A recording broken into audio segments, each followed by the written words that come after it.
Everyone, नमस्कार, जय हिंद। दोस्तों, एक बार फिर से मिडिल ईस्ट, बिल्कुल आपने सही सुना। मिडिल ईस्ट में इजराइल और तुर्की आमने सामने हैं। आपको याद होगा कुछ दिन पहले इजराइल और ईरान अपने आमने सामने था। यानी समझ नहीं आ रहा कि पूरा विश्व किस ओर जा रहा है। क्या हम एक अघोषित युद्ध हम पर थोपे जा रहे हैं या मानव समाज पे थोपा जा रहा है? क्योंकि दोस्तों, आपको याद है कि जो इजराइल है वो लेबनान गाजा को लेकर बहुत ज्यादा सिंसियर रहा है और गाहे बिघाए उसने बॉम्ब बरसाए हैं, है ना। लेकिन इसके पीछे की कहानी अगर देखें तो इजराइल भी परेशान रहा है, तभी ऐसा किया है। लेकिन अभी ताजा तरीन जो न्यूज निकल कर आई है वो तुर्की एक्शन में आ गया है। वही तुर्की है, जी हाँ, आप सही समझ रहे हैं कि जब पहलगाम अटैक हुआ था और पाकिस्तान को सपोर्ट किया था तुर्की है, वही तुर्की है दोस्तों, आप सही समझ रहे हैं, जिसे हमने दोस्त समझकर वहां पर जो अर्थक्वेक आया था हमने मदद किया था और हमारे पीछे, पीठ के पीछे तुर्की और अजरबैजान ने मिलकर छुरा भोंका था। जी हां, तो आज हम बात करने वाले हैं दोस्तों तुर्की और इजराइल को लेकर कि तुर्की ने क्या डिसीजन लिया है तुरंत के तुरंत। आइए उस पर चर्चा करते हैं, समझते हैं। लेकिन उसके पहले मैं आपको बताऊं कि ये मिडिल ईस्ट आप देख पा रहे होंगे मैप में, है ना दोस्तों। ये आप देखोगे कि ये ईरान है ना, ये ईरान है, ये हमारा प्यारा भारत, ये प्यारा भारत दोस्तों। और आपको याद होगा ईरान ने कहा था कि जो पर्शियन गल्फ और हॉर्मुज की जो खाड़ी है इसको हम बैन करेंगे, जिससे मध्य पूर्व से जितने भी तेल आते उस पर थोड़ा सा प्रभाव पड़ता, है ना। आप देख पा रहे होंगे दोस्तों, ये रेड सी है, ये जॉर्डन है, ये वेस्ट बैंक है, ये गाजा स्ट्रिप है और ये इजराइल है ना, और ये लेबनान है। एक समय में लेबनान 100% हुआ करता था, अब घटकर करीब करीब कहा जाता है कि 12-15% के आसपास हुआ है। और ये तुर्की है ना, जिसे यूरोप का मरीज कहते हैं। तुर्की एक्शन में आया और बोला कि इजराइल से जितने भी हवाई इधर जाएंगे वो सब हमारे एरिया से अब जाएंगे नहीं, बैन कर दिया उसने तुरंत के तुरंत। सारा जो व्यापार वाणिज्य था, उसका संबंध था, सब कुछ खत्म कर दिया, तोड़ दिया, है ना। तो अब ये सोचो कि मध्य पूर्व पूरा परेशान रहता है हमेशा, खासकर ये Israel, Lebanon, Gaza strip, West Bank देख रहे हो, यहीं पे इराक है, यहीं पे कुवैत है, यहीं बहरीन है, कतर है। ये ऐसे देश हैं जो तेल से समृद्ध हैं, ओपेक कंट्री, समृद्ध देश हैं। अब ये ताजा तरीन जो रिजल्ट आया है वो तुर्की ने कहा क्या है उस पर भी हम चर्चा करते हैं। यही तुर्की और अजरबैजान दोनों ने पाकिस्तान को मदद किया था दोस्तों ऑपरेशन सिंदूर के समय, आपको याद होगा। और इस हरामखोर दोस्त तुर्की को हमने दोस्त बनकर मदद किया था, तभी तो तुर्की इस्तांबुल कई लोग जाते हैं, यहां से भारतीय ने जाना बंद कर दिया, भाई हम जाएंगे नहीं तुम्हारे देश में जो अगर हमारे मदद नहीं करोगे तो, है ना। याद आया आपको? अब आइए चर्चा करते हैं दोस्तों। ये तो बात हुई कि सर ये जो मिडिल ईस्ट है उसकी बातें करें हम, है ना। लेकिन आपने देखा कि अभी जो दो, ये तुर्की के मुखिया हैं, ये इजराइल के प्रधानमंत्री हैं बेंजामिन नेतन्याहू, दोनों आमने सामने हैं। अब दोस्तों इस पर हम चर्चा करें, आइए, कि तुर्की ने क्या एक्शन लिया है, तुर्की ने क्या कहा है ना। तुर्की ने क्या कहा है दोस्तों? तुर्की ने इजराइल के साथ सभी व्यापारिक संबंध तोड़े, हवाई क्षेत्र भी बंद किया और कहा जा रहा है कि गाजा में अब तक 63,000 लोग मरे हैं। ये कब का डेटा है कि तुर्की का जो रिजल्ट आया दोस्तों, कदम गाजा में गहराते मानवीय संकट के बीच आया है। कहा जा रहा है कि 7 अक्टूबर 2023 से इजरायली हमला शुरू हुआ है और लगभग 63,025 फिलिस्तीनी की मौत हो चुकी है। 63,025 फिलिस्तीन की मौत हो चुकी है दोस्तों। इसमें अगर आप देखोगे ये पूरी स्थिति है। तुर्की ने गाजा में चल रहे युद्ध के विरोध में इजराइल के साथ सभी व्यापारिक और आर्थिक संबंध पूरी तरह से समाप्त करने की घोषणा की है। इसके साथ ही तुर्की ने अपने हवाई क्षेत्र को इजरायली विमानों के लिए बंद कर दिया है कि अब इजराइल का कोई भी विमान तुर्की की ओर से नहीं जा सकता। दोस्तों, अपने बंदरगाहों पर इजरायली जहाजों के प्रवेश पर भी प्रतिबंध लगा दिया है, केवल ऊपर ही नहीं नीचे में भी कि जो भी शिप वगैरह आएगा वो हमारे ओर से जा नहीं सकता है। दोस्तों, यह कदम कहा जा रहा है तुर्की ने उठाया क्यों है कि गाजा में इजराइल की सैन्य कार्रवाइयों के खिलाफ तुर्की की अब तक की सबसे सख्त प्रक्रिया मानी जा रही है दोस्तों, प्रतिक्रिया मानी जा रही है।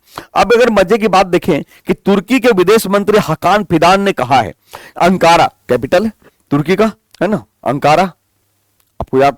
तो अंकारा में संसद के एक विशेष सत्र में गाजा मुद्दे पर बोलते हुए इस फैसले की घोषणा की। उन्होंने कहा, हमने इजराइल के साथ सभी व्यापारिक संबंध तोड़ दिए हैं। इजरायली जहाजों को हमारे बंदरगाहों में प्रवेश की अनुमति नहीं है और ना ही तुर्की के जहाज इजरायली बंदरगाहों में जाएंगे। अब ऐसा नहीं, जब आप बैन किए तो आपका भी तो नहीं जाएगा। इसके अलावा इजरायली विमानों के लिए हमारा हवाई क्षेत्र पूरी तरह से बंद है। फिदान ने इजराइल पर गाजा में नरसंहार करने और मानवीय मूल्यों की अनदेखी करने का आरोप लगाया है और उन्होंने कहा कि इजराइल की नीतियां न केवल गाजा बल्कि वेस्ट बैंक, यरूशलेम, सीरिया, ईरान, लेबनान। अब आपको मैं मैप दिखाऊं, कहा गाजा, वेस्ट बैंक, यरूशलेम, सीरिया, है ना। अब ये देखना कि गाजा, ये देखो गाजा की ओर कहा, फिर क्या कहा इसने, यरूशलेम की बात की, है ना, वेस्ट बैंक की बात की, सीरिया की बात की। पूरा प्रभावित है ये पूरा, है ना। ये गाजा स्ट्रिप है, ये वेस्ट बैंक है, ये सीरिया है, ये आप देख पा रहे होंगे वेस्ट बैंक ये वाला एरिया जो है, ये सब क्षेत्र को लेके तुर्की ने ये बयान दिया है दोस्तों, है ना। तुर्की ने ये बयान दिया है। इसके बाद कहा है कि दोस्तों कि तुर्की और इजराइल के बीच संबंध पहले से ही गाजा युद्ध के कारण तनावपूर्ण था। तुर्की के राष्ट्रपति रेसेप तय्यिप एर्दोगान ने, जो आप मैप देख पा रहे होंगे कि तुर्की के राष्ट्रपति, है ना, ये तुर्की के राष्ट्रपति हैं और ये इजराइल के प्रधानमंत्री हैं। तो तुर्की के राष्ट्रपति जी ने कहा है इजराइल के प्रधानमंत्री से, भाई क्या कहा है, आइए समझते हैं कि सर गाजा में इजराइल के प्रधानमंत्री बेंजामिन नेतन्याहू की तुलना एडोल्फ हिटलर से की है। मतलब सोचो कि बेंजामिन नेतन्याहू की तुलना हिटलर से कर दी है कि हिटलर जैसे किसी की नहीं सुनता था, अपने मन की करता था और गाजा में इजराइल की कार्रवाइयों को नरसंहार करार दिया था।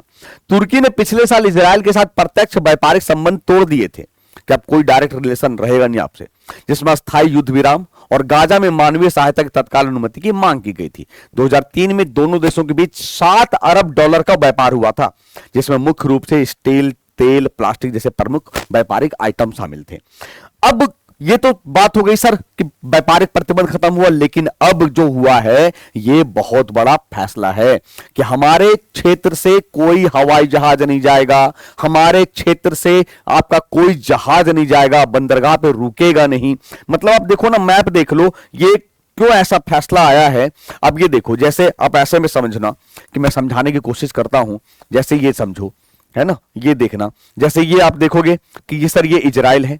अब ये जैसे कोई जहाज जाएगा तो ये तुर्की का एरिया है, ये तुर्की का एरिया है, ब्लैक सी एरिया है, ये एरिया है, इधर जा नहीं सकते। अब अजरबैजान जाने के लिए आपको क्या करना पड़ेगा, बहुत परेशानी उठानी पड़ेगी, है ना। आप देखोगे, आप ऐसे मान लो यहाँ इजराइल है, यहां से सीधा फ्लाइट पकड़ के उधर चले जाते थे, अब आपको घूम कर जाना पड़ेगा, है ना। जैसे इंडिया जा रहा था, आपको याद होगा कि जब ऑपरेशन सिंदूर चल रहा था, पाकिस्तान ने कहा नो फ्लाइंग जोन, तो हम जब जाते थे अफगानिस्तान, एशिया, इधर, तो हम कैसे जाते थे, ऐसा करके जाते थे ना, ऐसा करके जाते थे, पाकिस्तान से जा नहीं सकते थे हम, याद आ रहा है। तो ये प्रभाव तो होता है, पर लेकिन अब देखते हैं अगला कदम इजराइल का क्या होगा। अब आइए इस पर थोड़ा सा और हम चर्चा करें कि दोस्तों जहाजों को इजरायली बंदरगाहों में प्रवेश करने से प्रतिबंध लगा दिया।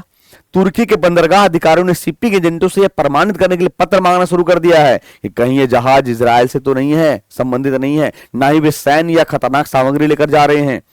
हवाई क्षेत्र के प्रतिबंध के तहत इजरायली विमानों को तुर्की के हवाई क्षेत्र का उपयोग करने से रोका गया। इससे अब क्या होगा, जो मैंने दिखाया आपको मैप में, इजराइल से जॉर्जिया और अजरबैजान जैसे देशों की उड़ानों में लगभग 2 घंटे का अतिरिक्त समय लग सकता है। मतलब आप सीधा चले जाते थे, अब आपका 2 घंटा से ज्यादा समय लगेगा, है ना। देख लो क्या कहा, जॉर्जिया और अजरबैजान की बात की। देखो ये इजराइल है, अब आपको कहां जाना है, अजरबैजान जाना है, अब आपको जॉर्जिया जाना है, तो अब कैसे जाओगे। अब तुर्की तो कहा कि भैया हम अपना एरिया बैन कर दिए हैं, अब यहां से उड़ान मारते थे सीधा पहुंच जाते थे, अब एक्स्ट्रा 2 घंटा लगेगा। जब एक्स्ट्रा 2 घंटा लगेगा तो फ्यूल चार्ज लगेगा ना, फेयर महंगा होगा ना। आ रही बात समझ में, प्रभाव तो पड़ेगा, लेकिन अब देखना है कि इजराइल का अगला कदम क्या होता है ना। अब दोस्तों अब ये देखोगे कि नवंबर 2024 में तुर्की ने इजरायली राष्ट्रपति इसहाक हर्जोग के विमान को अजरबैजान में एक अंतरराष्ट्रीय शिखर सम्मेलन के लिए तुर्की के हवाई क्षेत्र से गुजरने की अनुमति देने से इनकार कर दिया था। नवंबर 2024 की बात है। गाजा में मानवीय संकट की बात करें तो दोस्तों कहना है तुर्की का और गाजा के स्वास्थ्य अधिकारियों के अनुसार 7 अक्टूबर 2023 से जो इजरायली हमला शुरू हुआ है, करीब 63,025 फिलिस्तीनी की मौत हुई है, 1,59,266 लोग घायल हुए हैं, 9,000 से अधिक लापता हैं और 317 लोग जिनमें 121 बच्चे शामिल हैं भूखमरी के कारण मर चुके हैं। फिदान ने इजराइल पर गाजा में भुखमरी को हथियार के रूप में इस्तेमाल करने और क्षेत्र को रहने लायक नहीं बनाने का आरोप लगाया है दोस्तों। फिदान इसके अलावा अंतर्राष्ट्रीय समुदाय से अपील करता है कि तत्काल कार्रवाई करने की मांग की है कि इजराइल पर तत्काल कार्रवाई किया जाए। तुर्की ने संयुक्त राष्ट्र में 52 अन्य देशों के साथ मिलकर एक पहल पर हस्ताक्षर किए हैं। एक मुहिम चला रहा है इजराइल के खिलाफ, जिसमें इजराइल की सैन्य कार्रवाइयों को ईंधन देने वाले हथियारों और गोला बारूद की आपूर्ति को रोकने की मांग की है। जबकि इजराइल को समर्थन कौन करता है आपको पता ही है, ये अमेरिका है ना। तो तुर्की ने दक्षिण अफ्रीका के साथ मिलकर इजराइल के खिलाफ अंतर्राष्ट्रीय न्यायालय में नरसंहार के मामले में भी हिस्सा लिया है, याद रखिएगा।